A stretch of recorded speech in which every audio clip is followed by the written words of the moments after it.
நான் போட்டியிடுறதுக்காக விருப்ப மனு அளிச்சிருக்கேன். இந்த விருப்ப மனுவினுடைய நேர்காணலுக்காக தலைவர் வந்து எனக்கு அழைச்சிருக்காரு. நேர்காணலில் நாங்கள் கலந்துக்கிறது வந்து ஒரு எக்ஸாம் எழுத போகிற அந்த பயம் மனசில் இருக்குது. ஏன்னா என்ன கேட்பாரு என்ன சொல்லுவாருன்னு தெரியாது. பட் இருந்தாலும் எங்களுடைய தொகுதிகளை பற்றி ஏதாவது கேள்வி கேட்டால் பதில் சொல்லணும்னு சொல்லி தயாராக இருக்கிறோம். முதுகட்டூர் தொகுதியில் பார்த்தீங்கன்னா 3,910 ஓட்டு, அதாவது 3,11,000 ஓட்டுகள் இங்கே இருக்கிறது. இங்கே வந்து அதிகமாக முக்குளத்தூர் மக்களும் இஸ்லாமிய மக்களும் பல்லரின மக்களும் இங்கே அதிகமாக இருக்காங்க. இவங்களுடைய வாக்குகளை நான் பெறுறதுக்கு தகுதியானவனாக இருப்பேன்னு சொல்லிட்டு தலைவருக்கு சொல்லியிருக்கேன்னா, சமீபமாக சென்ற ஆண்டு வெளிவந்த தேசிய தலைவர் பசும்பொன் முத்துராமலிங்க தேவர் படத்தில் நான் வந்து ஐயா தேவராக நடிச்சிருக்கேன். முதுகுளத்தூர் சட்டமன்ற தொகுதி வந்து பசும்பொன் ஐயா வாழ்ந்த இடமான அந்த இடத்துல இருக்கிறதுனால எனக்கு அங்கே வாய்ப்பு கேட்டிருக்கேன். பட் கொடுக்கறது தலைவருடைய விருப்பம். கொடுத்தாங்கன்னா நிச்சயமாக வெற்றியை தலைவருடைய பார்த்து சமர்ப்பிப்பேன். என்னால் முயன்ற அனைத்து உதவிகளையும் கழகத்திற்கு என்னால் முயன்றதை அனைத்து நான் செய்வேன். இந்த வாட்டி எனக்கு வாய்ப்பு அளிக்கணும்னு ஆசைப்பட்டேன். ஏன்னா நிச்சயமாக இளைஞர்களுக்கு தான் வாய்ப்பு அளிப்பேன்னு சொல்லியிருக்காரு.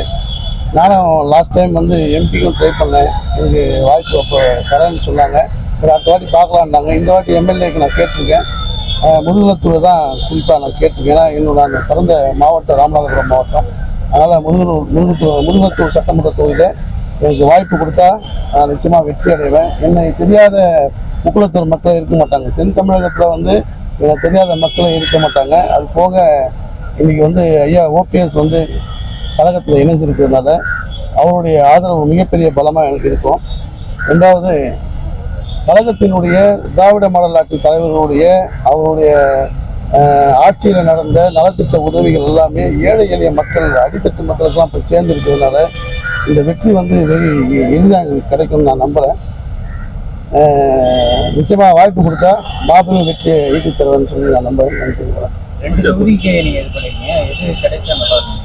நான் 2 தொகுதிக்கு போட்டிருக்கேன். முதுகுளத்தூர் ராமநாதபுரம் ஒன்று போட்டிருக்கேன். பட் எனக்கு முதுகுளத்தூர் தான் எனக்கு ரொம்ப இன்ட்ரெஸ்டாக இருக்குது. பிகாஸ் நான் பசும்பொன் முத்துராமலிங்க தேவருடைய டிஓட்டியாக இருக்கிறதுனாலையும் அவருடைய கொள்கைகளை உலகம் முழுவதும் கொண்டு சேர்க்கக்கூடிய அந்த வாழ்க்கையின் வரமாக எனக்கு கிடைச்சிருக்கிறதுனால அந்த தொகுதியிலே நான் போட்டிக்கணும் விரும்பலை. ஏன்னா பசும்பொன் வந்து முதுகுளத்தூர் தொகுதியில் இருக்குது. அதனால் அங்கே கிடைச்சா நல்லா இருக்கும்னு சொல்லி, அது போக இஸ்லாமிய மக்கள் முக்குளத்தூர் மக்கள் அதிகமாக வாழக்கூடிய தொகுதியாக இருக்கிறதுனால எனக்கு நல்லா இருக்கணும். முதுகுளத்தூர் மட்டும்தான் நான் பாயிண்ட் பண்ணிட்டு இருக்கேன். ஓபிஎஸ் வரவேற்ற ஒரு கொஸ்டின் கொடுத்துருக்கீங்களா? அப்போ வந்து சொல்லியிருந்தது இடம் கிடைக்காத பட்சத்தில் தேர்தல் கால பணியாற்றுங்களா? 100% ஆற்றுல இதுக்கு உண்டான கடிதத்தை வந்து நான் ஆல்ரெடி கொடுத்துட்டேன். ஃபைனான்ஸ் மினிஸ்டர்கிட்ட கொடுத்துருக்கேன்.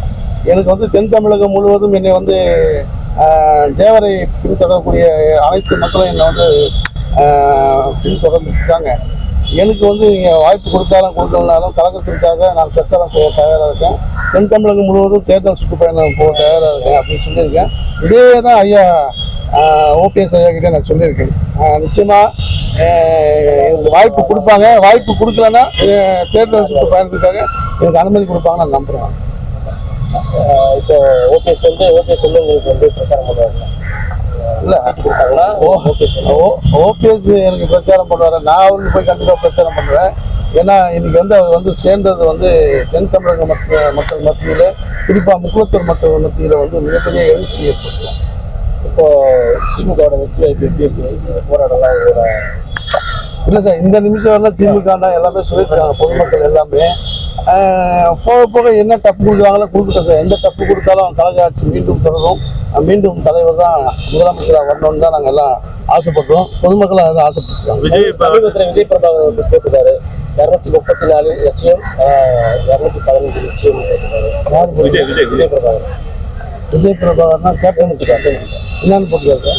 234 லட்சம் 215 லட்சம். இல்லை, அதுக்கு மேலே கண்டிப்பாக இருக்கும். ஏன்னா அவங்களும் நம்ம கூட்டணியில் தானே இருக்காங்க. கேப்டன் நம்ம கூட்டணியில் இருக்காங்க. நிச்சயமாக தலைவர் சொல்றதான் சார். தேங்க்யூ.